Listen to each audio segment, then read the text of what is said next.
오늘의 말씀은 창세기 17장 4절에서 5절 말씀입니다. 보라, 내 언약이 너와 함께 있으니 너는 여러 민족의 아버지가 될지라. 이제 후로는 내 이름을 아브람이라 하지 아니하고 아브라함이라 하리니 이는 내가 너를 여러 민족의 아버지가 되게 함이니라. 아멘. 여러분, 아무리 좋은 철광석이라고 해도 완전히 녹아져야만 강철로 거듭날 수 있습니다. 제 아무리 유능하고 잘난 사람이라도 과거의 나를 완전히 녹여져야 쓸만한 가치 있는 인생이 되는 거예요. 군대만이 아니라 기업도 그 유능한 신입사원들을 뽑으면 곧바로 업무를 주지 않습니다. 신입사원들에게 연수를 시킵니다. 여러분, 군대와 기업만 그런 게 아니에요. 하나님도 그렇습니다. 하나님이 어떤 인생이든 가정이든 한 나라든 그들을 내가 써야 되겠다라고 생각하면 제일 먼저 뭘 하느냐? 그들이 가지고 있었던 과거의 생각, 습관, 행동, 이런 모든 것들을 완전히 녹여서 새로운 사람으로 나올 수 있는 과정을 만들어요. 이걸 세상 사람들은 그냥 고난이라고 해요. 시련이라고 해요. 실패라고도 해요. 세상에서 여러분, 우리가 살다 보면 왜 나한테 이런 어려움이 오지? 왜 우리 가정에 이렇게 고난과 고통이 많지? 그런데 이것을 성경 안에서 해석하면 어떤 거냐? 하나님께서 어떤 한 사람을 진짜 하나님의 인생으로 지금부터 내가 널 써야 되겠다라고 붙드시면 어떻게 해요? 그를 새로 태어나도록, 완전히 이전 것은 녹아지도록, 그래서 새로운 멋진 하나님의 군사가 되어 나올 수 있도록 훈련소의 과정을 주신다는 거예요. 그래서 그리스도인들은 세상 사람들이 말하는 것처럼 그냥 고난, 실패, 어려움이 아니고 뭐라고 말해요? 우리에게 주시는 연단의 기간이라고 말해요. 하나님이 들어 쓰시는 사람은 반드시 이런 연단의 과정이 있어요. 개인적으로 저 같은 사람도 목사가 되기 전에 목사가 되고 나니까 아는 거예요. 아, 그래서 하나님이 나를 그렇게 연단하셨구나. 오늘 이런 영적인 통찰력을 우리가 가질 수 있다면 우리는 고난을 만나면서도 그것이 단순한 고난이 아니기에 감사하고 그 고난을 이길 수 있는 희망을 가질 수 있다는 거예요. 오늘 그런 이야기가 창세기 17장에 등장을 합니다. 계속해서 아브라함 이야기를 여러분에게 하고 있는데, 아브라함의 평생의 소원은 자식을 품에 안는 거예요. 하나님이 자식을 준다고 약속하셨거든요. 그런데 그 자식이 생기지 않아요. 그러다가 처음 자식을 가슴에 안은 게 언제냐? 아브라함의 나이 86살. 처음 자식을 품에 안아봅니다. 여러분, 우리가 아이를 낳아보면, 아이를 이렇게 낳을 때 아무래도 첫 번째 태어나는 아이에 대한 경외감이 있어요. 처음 태어나는 아이는 어느 집이든지 다 긴장과 그 기대 속에 아이가 태어납니다. 또 하나, 아이가 태어날 때 참 기쁜 것 중에 하나는 뭐냐면 늦둥이, 막둥이, 이게 둥이자가 들어가면 귀한 거예요. 여러분, 특히 늦둥이를 키워보셨습니까? 이거 안 해본 분들은 말을 하지 말아요. 저는 날마다 이 늦둥이의 기쁨을 아는 사람이기 때문에 이게 무슨 얘기인지 모르는 사람은 목회자한테 가서 물어보세요. 담임 목사님 도대체 무슨 얘기를 하시는 거냐고. 저는 오빠하고 20살 차이 나는 늦둥이를 키우거든요. 그것도 딸을. 그 기쁨은 말로 표현을 못해요. 밥 안 먹어도 살 수 있어요.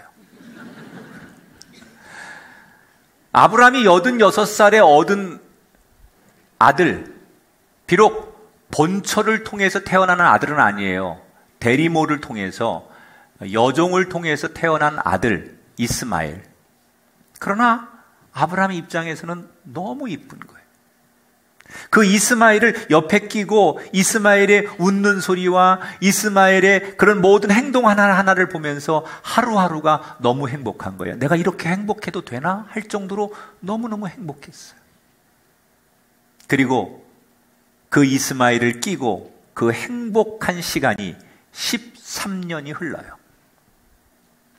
그러면서 등장하는 게 오늘 창세기 17장 오늘 본문이 시작되는 거예요. 그런데 많은 성경학자들은 아브라함의 인생 가운데 하나님의 임재가 없었던, 하나님의 교제가 단절됐던 시간이 13년, 이스마엘을 키우는 그 시간이다, 이렇게 해석을 해요, 이 성경을. 근데 저는 조금 다르게 해석합니다.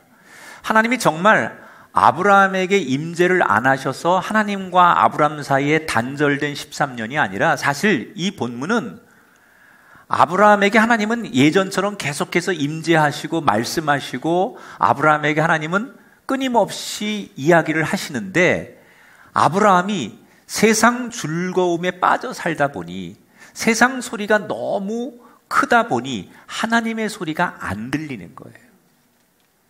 그러니까 하나님이 아브라함을 버리고 13년 동안 아브라함에게 안 나타나신 기간, 이렇게 말하는 것은 조금 문제가 있고, 아마도 하나님은 끊임없이 아브라함에게 예전처럼 말씀도 하시고 아브라함에게 여러 가지 이야기를 하시지만, 아브라함의 귓가에는, 아브라함의 마음속에는 세상 즐거움이 너무 크기 때문에 하나님의 소리가 들어오지 않는 기간. 어쨌든 간에 하나님과의 교제가, 하나님과의 커뮤니케이션이 단절됐던 건 맞는 것 같아요. 그렇게 하나님 없이도 이스마엘을 끼고 있으면 영원히 행복할 것 같았던 아브라함에게, 아무 문제 없던 아브라함에게, 아브라함의 나이 99살이 되던, 그리고 자기 부인 사레의 나이가 89살이 되던 어느 날, 그날은 전례 없이 정말 크고 묵직한 하나님의 음성이 아브라함의 심장을 강하게 두들깁니다. 그냥 하나님께서 평범하게 말씀하시지 않고 그날만큼은 예전에 없었던 아주 강하고 아브라함의 심장을 이렇게 요동칠 만큼 하나님께서 크게 아브라함에게 나타나셔서 말씀을 하시는 거예요. 뭐라고 말씀하시느냐? 오늘 1절에 보니까 너는 내 앞에서 행하여 완전하라. 완전하라라는 이 말은 하나님 앞에서 흠 없이 살아야 된다. 아브라함은 이 이야기가 이해가 안 갔어요. 자기는 하나님 앞에 크게 잘못한 게 없는데 왜 하나님 갑자기 오셔가지고 너 내 앞에서 더 완전해야 된다, 흠 없이 살아야 된다, 이렇게 말씀하시는 걸까? 하나님이 그렇게 말씀하신 이유가 있어요. 21절에 보면 하나님이 이런 계획이 있었어요. 내년 이 시기에 너에게 아들을 줄 것인데 그 아들의 이름이 이삭이다.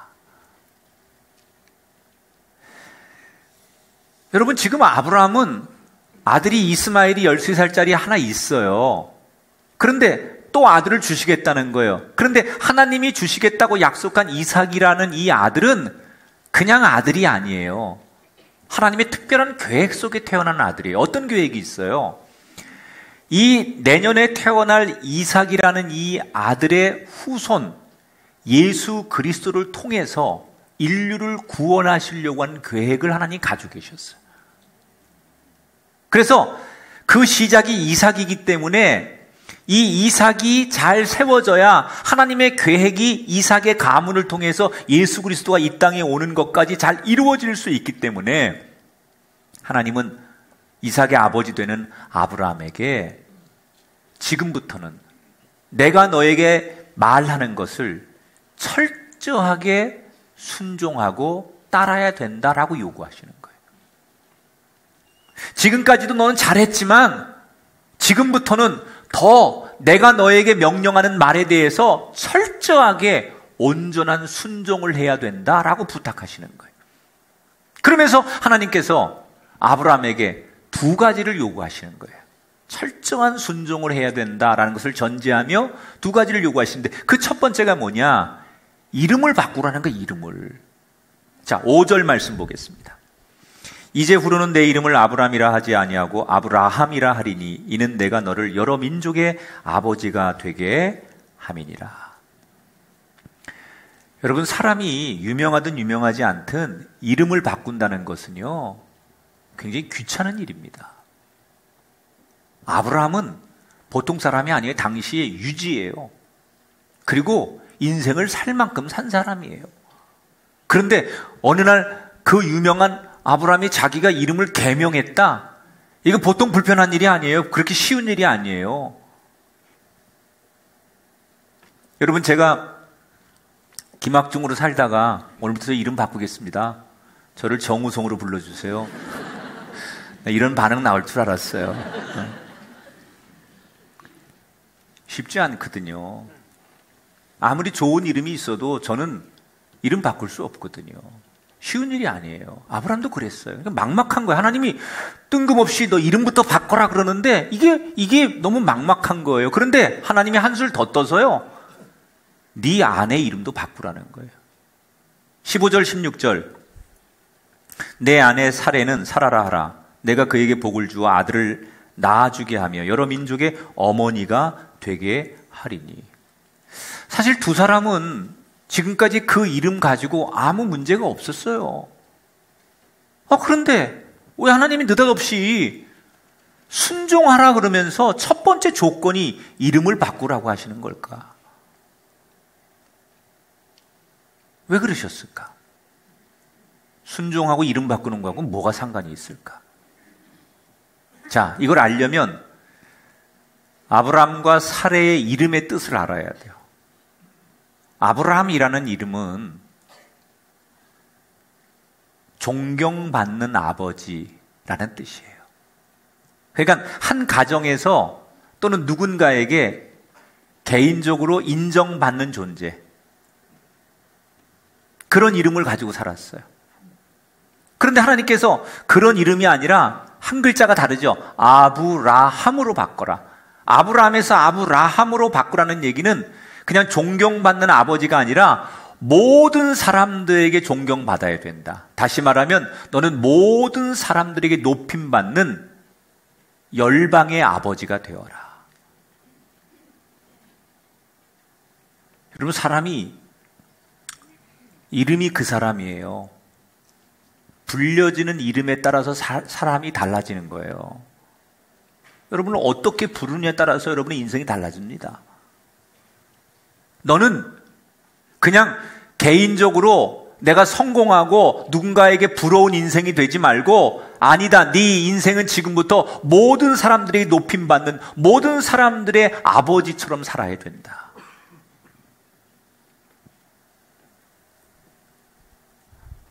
아내 사레의 이름도 마찬가지예요. 이 사레라는 이름의 뜻은 나의 공주라는 뜻이에요. 어릴 때는 이 이름을 아빠가 불러줬을 거예요. 그리고 이제는 남편인 아브라함이 나의 공주, 나의 공주 이렇게 늘 불러줬어요. 그런데 너의 이름을 이제는 사라라고 부르라는 거예요. 그냥 나의 공주가 아니라 모든 사람들의 여왕으로, 모든 사람들의 공주로 불려지는 이름으로 살라는 거예요. 자, 여러분, 하나님이 아브라함에게 아브라함으로, 사레에게 사라로 이름을 아예 바꿔주셨어요. 하나님이 주신 이 새 이름, 여러분 어떻게 보십니까? 그냥 글자 하나 달라졌을 뿐이야 라고 생각하십니까? 아닙니다.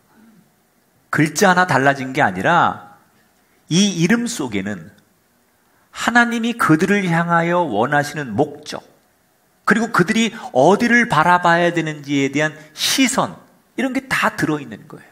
하나님은 이 아브라함하고 사라에게 뭘 원하시느냐?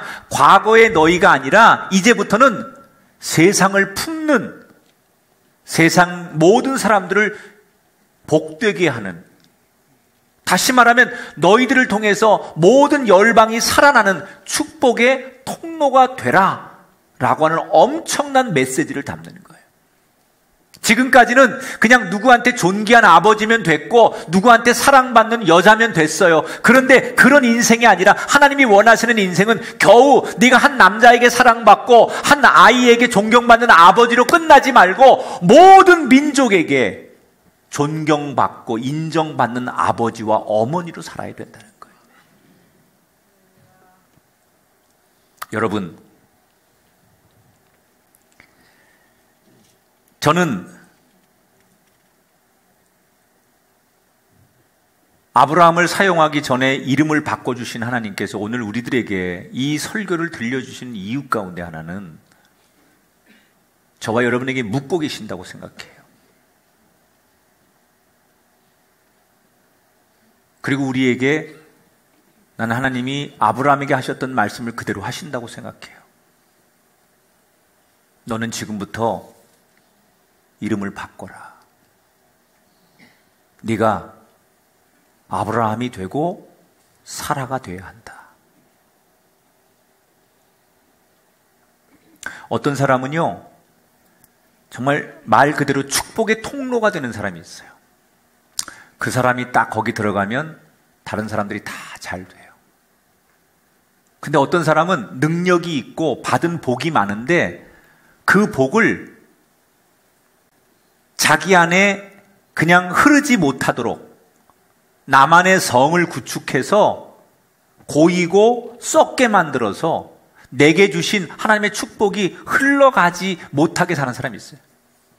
근데 어떤 사람은 하나님이 주신 축복이 그 사람만 축복을 받게 하는 게 아니라 그 사람 때문에 너무나 많은 사람들이 그 축복에 물이 흘러가서 더불어 잘 되게 하는 사람이 있어요.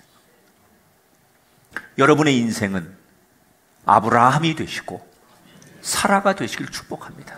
특별히 여러분의 자녀들이 그런 세대의 주인공이 되기를 주의 이름으로 축원합니다. 자기가 받은 복을 자기만 가지고 고이고 썩게 만드는 인생이 아니라 원 없이 흘려보내서 더 많은 사람들이 그로 인하여 하나님의 복을 받는 축복의 통로. 그것이 오늘 아브라함에게 하셨던, 사라에게 하셨던 하나님의 마음을 오늘 이 설교를 통해서 우리에게도 전해주시는 줄 믿습니다. 존귀한 자가 되기 위해서 달려왔던 지난날의 과거, 한 사람을 위한 공주로 살았던 과거, 그렇게 살아야 잘 사는 것이라고 믿었던 이전의 생각을 성령의 불로 다 녹이셔서 하나님 바라시는 대로 새로워지는 저와 여러분이 되기를 주의 이름으로 축원합니다. 자, 내년 이맘때 내 아내 사라를 통해서 내가 이삭을 줄 것이다. 이때 아브라함이 하나님 앞에 이런 마지막 인간적인 고뇌의 질문을 해요. 뭐라고 하느냐? 하나님, 자식을 준다는 거 너무 고마운데요. 그냥 이미 얻은 이 이스마엘이라는 아들 얘 잘 키우면서 살면 안 될까요? 이렇게 말해요. 정이 들은 거예요. 첫 자식이기도 하고 비록 본처의 몸을 통해 나온 아기는 아니지만 이미 자기 혈육이니까 이스마엘도 이 이스마엘을 잘 키우면서 살면 안 될까요? 라고 말했는데 하나님께서 안 된다는 거예요. 이스마엘도 생명이고 아브라함의 아들이고 이삭도 하나님이 주신 아들이지만 사실 이스마엘은 하나님이 계획해서 준 아들이 아니죠. 인간적인 방법으로 자기들이 만들어낸 아기죠. 아이가 생기지 않으니까 몸종을 통해서 한 여종을 선택해서 그 몸을 통해서 대를 잇기 위해서 대리모에게 낳은 아들이 이스마엘이고 이삭은 원래의 부인에게서 태어나게 하는 게 이삭이에요. 그러니까 인간이 자기의 계획과 자기의 힘을 가지고 만들어내는 아기하고 하나님이 주시는 아기하고는 다른 거예요. 안 된다. 내 계획 속에 이삭을 통해서 이 땅을 구원할 것이다. 하나님 이렇게 말씀하셔서 결국 아브라함이 순종합니다. 그리고 이때 하나님께서 두 번째 당부를 하세요. 그게 뭐냐? 오늘 내가 너하고 언약을 다시 한번 맺으려고 한다. 예전에 내가 너한테 한번 약속을 한 적이 있는데 그 언약은 내가 일방적으로 한 약속 아니냐. 하나님께서 아브라함에게 언약을 하신 적이 있어요. 약속을 한 적이. 그 약속은 하나님이 일방적으로 하신 거예요. 너는 본토 친척 아비집을 떠나 가나안으로 가라. 그 땅을 너에게 줄 것이다. 그리고 너에게 내가 자식을 줄 것이다.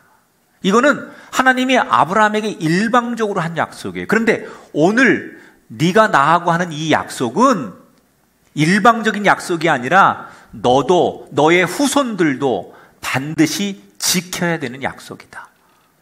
그러면서 곧바로 하나님께서 아브라함에게 지시를 내리십니다. 자, 10절 13절입니다. 너희 중 남자는 다 할례를 받으라. 너희 집에서 난 자든지 너희 돈으로 산 자든지 할례를 받아야 하리니 이에 내 언약이 너희 살에 있어 영원한 언약이 되려니와. 자, 할례를 받아라 그랬거든요. 할례가 뭐냐면 그 단어를 해석하면 할례라는 말은 잘라내다 그런 뜻이고요. 히브리어에. 그리고 쉽게 요즘 여러분들이 이해하기 쉽게 얘기하면 포경수술하는 거예요. 하나님이 할례를 받은 사람을 내 백성으로 그걸 보고서 징표로 삼겠다. 그런 얘기예요. 여러분, 우리가 아주 중요한 계약 같은 거 하면 다 뭐 하고 마지막에 하는 게 뭐예요? 도장을 탕 찍는 거예요. 그러면 그때부터 이거는 증표예요. 내 거라는 거예요. 사인을 하면 이게 증표예요. 하나님이 할례를 받으면 이게 내 백성이라고 하는 증표로 삼겠다. 이거를 하나님께서 요구하시고 그걸 이스라엘 백성들이 들어야 되는 거예요. 자, 그러면 여러분, 하나님께서 많은 사람들 중에 내 백성을 구분하는 증표를 왜 하필이면 할례라는 것을 하게 하셨을까? 아니, 많잖아요. 뭐 십자가 걸고 다니는 사람을 내 백성이라는 증표로 삼을 수도 있고, 뭐 귀를 뚫을 수도 있고, 여기 이마에 점 하나 찍어줄 수도 있고, 아니 뭐 증표가 많을 텐데 왜 굳이 하나님이 이스라엘 백성들에게 아브라함을 통해서 할례를 받아야만 내 백성이라는 것을 증표로 삼겠다라고 하셨을까? 여러분, 할례는 이 남자분들은 다 경험하셨지만 생명을 상징하는 기관을 잘라내는 거잖아요. 신비로운 거죠. 근데 거길 잘라내요. 도려내는 거예요. 그건 자기를 부인하는 거예요. 생명 있는 곳을 잘라내고 도려낸다는 건 자기를 부인하고 자기를 죽이는 거예요. 그리고 나는 하나님에 의해 살겠다라고 하는 고백이에요. 하나님께서 하여튼간 내 백성이라는 증표를 할례를 받아야 된다라고 그렇게 명령하셨어요. 그리고 아브라함에게 그런 부탁을 하신 다음에 하나님께서 아브라함에게 떠나가십니다. 아브라함은 정말 오랜만에 하나님과 긴 대화, 많은 이야기를 할 수 있었어요. 그리고 오늘 나눈 이야기 가운데 아브라함에게 좋았던 건 뭐예요? 그동안 하나님께서 막연하게 내가 너에게 아들을 줄 것이다 이렇게 말씀하셨는데 오늘은 구체적이에요. 1년 뒤에 내가 너에게 아들을 이삭을 줄 것이다. 그런데 한 가지 걱정이 되고 부담이 되는 게 뭐예요? 할례를 받아야 된다는 거예요. 여러분, 99살의 노인이 할례를 받는다. 얼마나 힘들어요. 이스라엘 백성들은 할례를 태어난 지 8일 만에 받게 합니다. 두 가지 의미가 있는데 영적으로는 하나님이 천지를 창조한 일주일이 지나고 새로운 날이 시작되는 날, 인간이 다시 태어난다 해서 8일째 되는 날 할례를 받게 하고요. 두 번째는 아주 갓난 아기 때 할례를 받으면 고통이 덜 하거든요. 아기들이 울긴 하지만 그때 할례를 포경수술을 하면 아기들이 덜 아파하거든요. 그래서 그렇게 어릴 때 하게 하는 거예요. 지금은 여러분 의학이 발전해서 마취도 하고 뭐 여러 가지 치료 행위가 좋아졌지만요. 이 고대 시대의 할례라는 건요. 너무너무 고통스럽고요. 너무너무 오래 가는 거예요. 그런데 이런 걸 하라고 하니까 아브라함이 순종해야 되는데 이게 보통 문제가 아니에요. 어떤 문제가 있었냐면 막상 하려고 하니까 어떤 게 걸리냐면 당시의 중동 지방은 농사를 짓든 가축을 키우든 간에 물이 굉장히 귀합니다.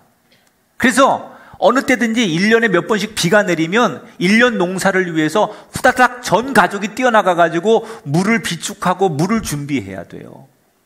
일손이 많이 필요한 시대예요. 그런데 아브라함을 비롯해서 그 집안의 모든 남자들이 할례를 받으면 몇 날 며칠 꼼짝도 못해요. 걷지도 못해요. 그러면 당장 농사는 어떻게 지으며 만약에 적들이 쳐들어오면 싸워야 될 남자들은 다 수술하고 누워있는데 꼼짝없이 무슨 일을 당할 수도 있는 거 아니에요. 그러니까 이런 생각을 하니까 하나님이 요구하신 할례를 온전하게 이해하겠습니다라고 금방 즉각적으로 순종하기가 현실적으로 어려웠다는 거예요.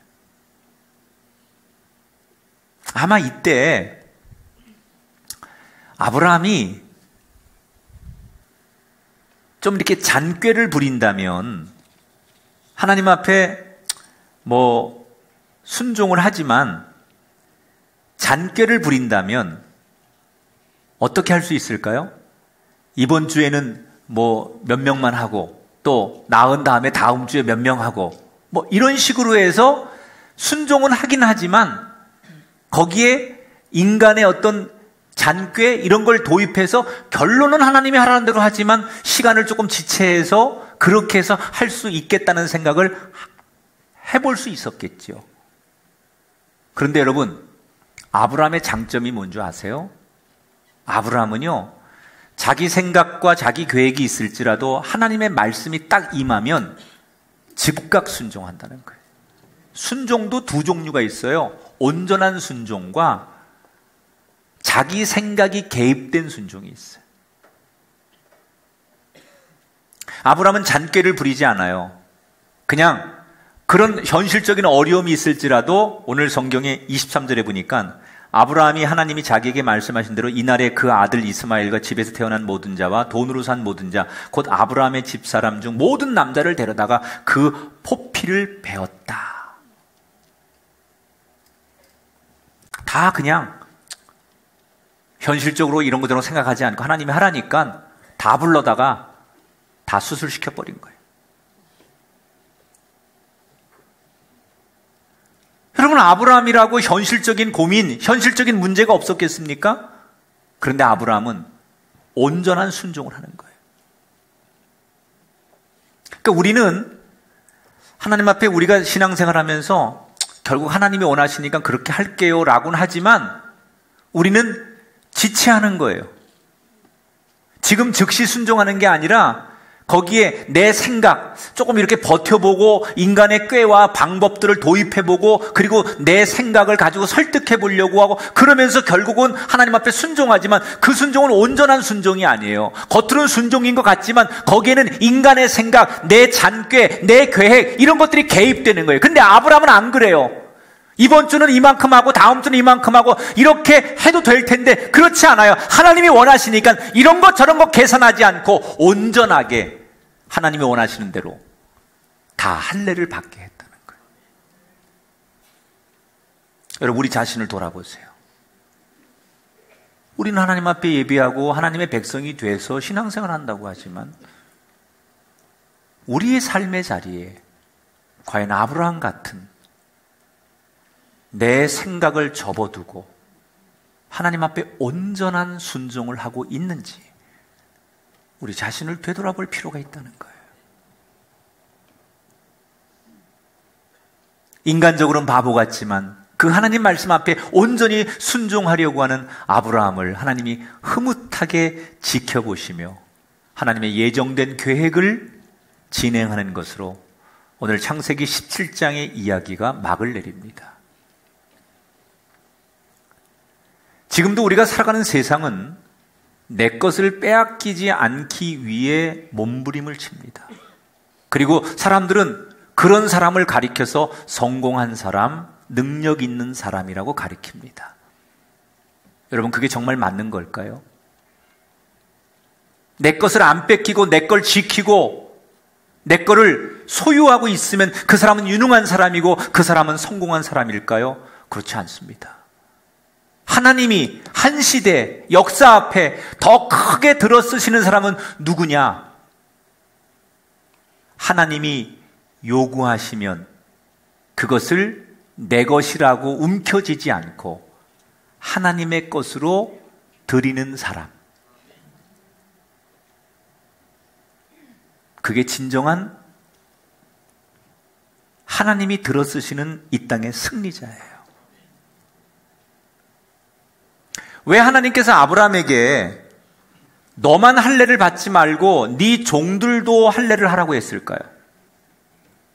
여기 굉장히 중요한 의미가 있습니다. 사실 그동안 아브라함은 종을 자기 것으로 생각했어요. 이건 사회적으로 당연한 거죠. 내가 돈 주고 산 내 소유예요. 노예는 주인의 소유예요. 그런데 하나님께서 오늘 네 종들도 할례를 받아라 이렇게 되면 이 종들은 이제 내 것이 아니라 하나님과 언약을 맺은 하나님의 백성이 되고 하나님의 것이 되는 거예요. 그동안 이 종들은 다 내 거라고 생각했는데 이 종들에게 할례를 받게 하면 하나님의 것이 되는 거고 하나님의 백성이 되는 거니까 내 게 아닌 거예요. 하나님 뭘 원하시는 거예요? 내 거라고 생각하는 것을 내려놓으라는 거예요. 여러분, 아브라함에게 이 종들이 내 거라고 생각이 됐다면 우리에게 오늘 이 시대에 내 거라고 생각하는 게 뭘까요? 여러분의 생명, 자녀, 여러분의 돈, 명예, 그게 정말 여러분의 겁니까? 이건 내 거야. 정말 그렇게 생각하십니까? 하나님은 그걸 묻는 거예요. 그것까지도 하나님 앞에 할례 받게 내려놓을 수 있느냐고 우리에게 물어보시는 거예요. 네, 주님 그렇습니다. 내 것입니다. 라고 생각하는 사람은 못 내놓지요. 절대 내려놓지 못합니다. 그러나 맞습니다. 내 것이 아니라 주님의 것입니다. 라고 인정하는 사람은 그게 돈이든 명예든 권세든 어떤 것도 하나님 앞에 내려놓을 수 있어요. 하나님 이걸 원하시는 거예요. 이게 되는 사람을 하나님 들어쓰기 시작하는 거예요. 여러분, 모세가 언제부터 하나님 앞에 쓰임 받습니까? 나는 하나님의 것입니다. 라고 인정한 뒤부터 위대한 지도자가 돼요. 사도 바울도 이렇게 말합니다. 우리가 다 주의 것이로되. 이렇게 말하고 위대한 사도 바울이 돼요. 우리는 내 것을 안 뺏기려고 힘을 꽉 주고는, 이거는 안 뺏기려고 내 손에 힘은 잔뜩 주면서 입으로는 뭐라고 말하느냐? 하나님, 내가 쓰임 받기를 원합니다. 오늘 우리가 해야 될 일이 있어요. 이 손에 힘을 빼세요.